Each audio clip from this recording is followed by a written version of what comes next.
Hi there, this is Amanda Frankel with Our Crafty Playdate, and this is the card that I am going to be making for you today. It is a vertical card, so it would stand like this on somebody's mantle, like this, and it would be beautiful. It has copper foil paper in it, which just really does make it shine, which I love. And I will show you what I'm using on here. So this is from the Brightly Gleaming Designer Series paper. This is the piece that we're using here. It is a double-sided piece of paper. Let me see if I have it. It is a double-sided piece of paper, so you can see that. It's beautiful. And we are using a bundle from up toward the front of the holiday catalog. That is the stars. So it's so many stars, and we are using the dies and the stamps. We're using this die here. So this little design in here just means those pop out. So this is what we're using, and we're using this stamp. Okay, so this die, this stamp. So let's get started. The first thing that we're going to do is take our 8.5 by 11 piece of paper and cut it in half. So it becomes 11 inches long by 4¼ inch wide. 4¼ inches wide. You know what I meant. You understood me. And there we go. And I am not actually going to glue this right away, but I am going to kind of lay it out. I'm just going to set this off to the side. This is the panel. Okay, so your panel is going to be 4 by 5¼ You can get 4 of these out of one piece of 8.5 by 11. And 2 of these out of one 8.5 by 11. So that would be 1, and you would put 1 on the inside, so that would be 2. And you would have exactly enough pieces here for 2 cards.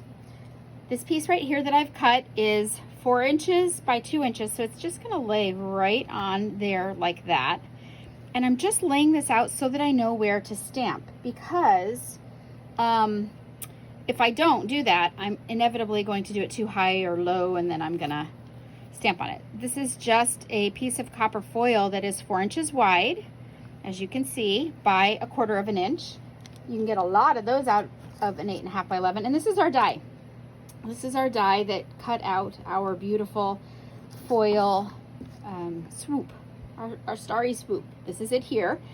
I already cut it out for you, but when it cuts out, it has all these little fiddly bits in here that you want to get out. The best way to do this is just from normal height, drop it onto your floor, and it will just pop all those little pieces out, or most of them anyway, save you a whole lot of effort. You can even drop it a couple of times. This isn't going to break, it's metal, and it's going to help pop those things out and save you a whole lot of aggravation. For the really stubborn ones that just refuse to give, you can take your take-a-pick tool. You can take your take-a-pick tool. This little thing here that comes with it, it just turns around. This is the spatula that you use to scoop the little rhinestones and stuff off.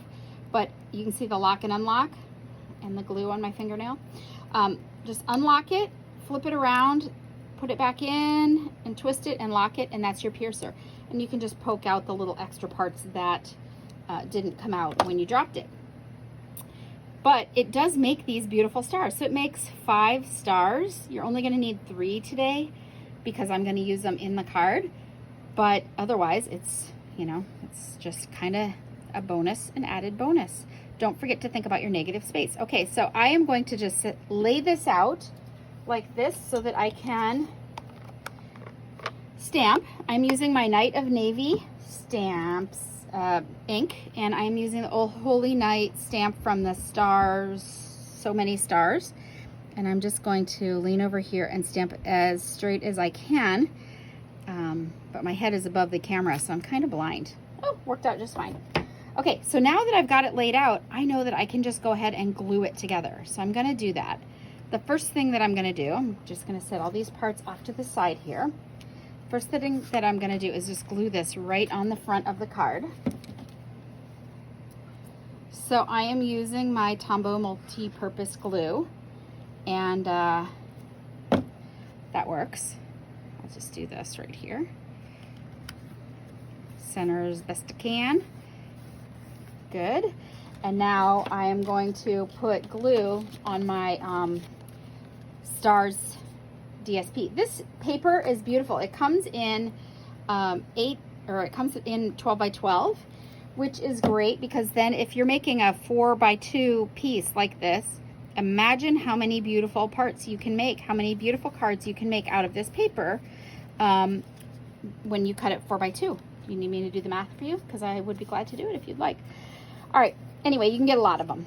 So the next is this little copper strip. This is copper foil, and it is 4 inches by 1/4 inch. And people ask me, do you put it on top of the DSP or next to the DSP or whatever? It doesn't matter. It's going to be your friend either way. If you happen to still have some multi-purpose adhesive sheets that we had for a while there, you want to use those for this because it is small and fiddly. But if you don't, and you're like me, just try to put a little tiny bit of your liquid glue, and I'm not talking squeeze, I'm talking just touch your liquid glue where the more solid parts are. So I just put it kind of where the little joints and junctions are. This does not have to go through a NASA wind tunnel, right? This card, it may be airmail, but it's not going to get blown around. It's going to be in an envelope. So I'm going to do it this way because to me that's upside down. And I'm just going to set this here. And if you think you may have some glue on your fingers, well, first of all, you're not alone. But second of all, then use the palm of your hand to hold the glue on. Don't try to keep doing it with your fingers because it'll just keep coming up. Yeah, I know. I learned that the hard way. All right, so that is the outside of my card minus the little stars. For the little stars, I could use glue dots if I had them handy, but I don't. So I'm just going to use a little bit of multi-purpose adhesive glue and stick it down. And I'm going to tell you while I am doing this, this stamp set is super adorable. Not the stamp set, the die set really, for other events. So I'm going to do a little quick tip video in addition to this, so be sure that you look for it, and I will tag it in my YouTube stuff so that you can find it. That it doesn't have to be just for Christmas holiday, right? You could make 4th of July, you could make a birthday one. So I will do another quick video to show you how to make this easily so that you can make some other cards. And that's all there is to it. The next thing I would do, of course, is stick a panel on the inside, maybe stamp it with another kind of greeting so that I don't have to write as much in my Christmas card. And that's all there is. It's all done for you. Thank you very much for stopping by. I love that you watch my informative and chatty videos. If you see something here that you like and you don't have a Stampin' Up! Demonstrator, I would love to be yours. All you have to do is make a comment here and I will respond to you. If you see something here that you want, check in the comments. I don't want to distract you with a lot of writing on the screen. I'm trying to avoid that now. But in the description below, I will actually link all of the products that I used, and it'll take you right to it. You can check it out and see what you think. Thank you so much for stopping by. Be sure that you check for my So Many Stars video that talks about how you can use this for birthday or 4th of July or any other kind of fun event. Thanks so much. Have a great day.